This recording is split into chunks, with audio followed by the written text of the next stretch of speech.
हमारे जीवन में अगर कोई अभाव है तो बस वो यही है कि अभी हमारा लक्ष्य भगवान है नहीं।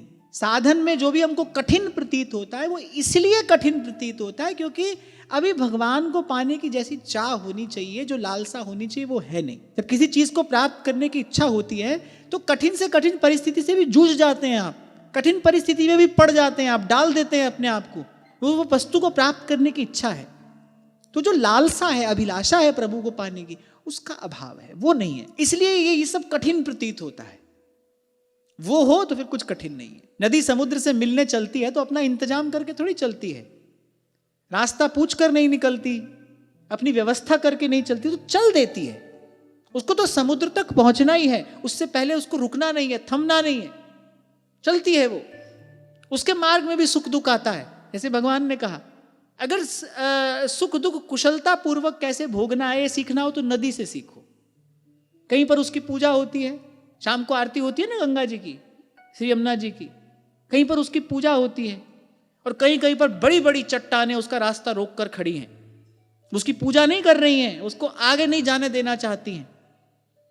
वो पूजा जहां हो रही है वो वहां भी रुकती नहीं, वहां भी वो थमती नहीं, चरई वेती, वो आगे बढ़ती है, आगे बढ़ती है।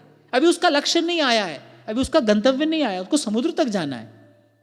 उसको यहां वहां कि ये पूजा के पत्र पुष्प उसका उद्देश्य नहीं था ना, उसका उद्देश्य समुद्र है, वो अनंत है, उसको वहां पहुंचना है, तो वहां भी रुकती नहीं है। और चट्टान खड़ी है, अच्छा उससे लड़ती झगड़ती भी नहीं है, इधर से बचती उधर से निकलती, अपना रास्ता बनाती है, चलती है, चलती है, चलती है। एक बात और यहां पर मुझे कहनी है, वो चट्टान को भेद कर अपना मार्ग बना पाती है। क्यों? क्योंकि वो प्रबल वेगवती है, उसका प्रवाह प्रबल है। अगर प्रवाह प्रबल ना हो तो फिर वो कहीं भी रुक जाएगी, फिर नदी रह ही नहीं जाएगी। इसीलिए कहा तीव्रेण भक्ति योगेन यजेत पुरुषम परम। तीव्र वेगवती भक्ति हो, ना इधर रुके ना उधर, ना सुख में अटके ना दुख में अटके, चले भगवान की ओर चले। इसलिए मैंने कहा जो सबसे पहली आवश्यकता है ना हमको, तो यह कि पहले हमारा लक्ष्य भगवान बने। अभी है नहीं, अभी थोड़ा ये भी करना है, थोड़ा वो भी करना है, लगे हाथ सोचते हैं ये भी कर लें वो भी कर लें। फिर मुझे पूज्य श्री पंडित जी महाराज का वाक्य स्मरण आता है। वो कहे बार बार ये कहते थे, भैया इनमें पूरो लगनो पड़े, पूरो लगनो पड़ेगा, पूरो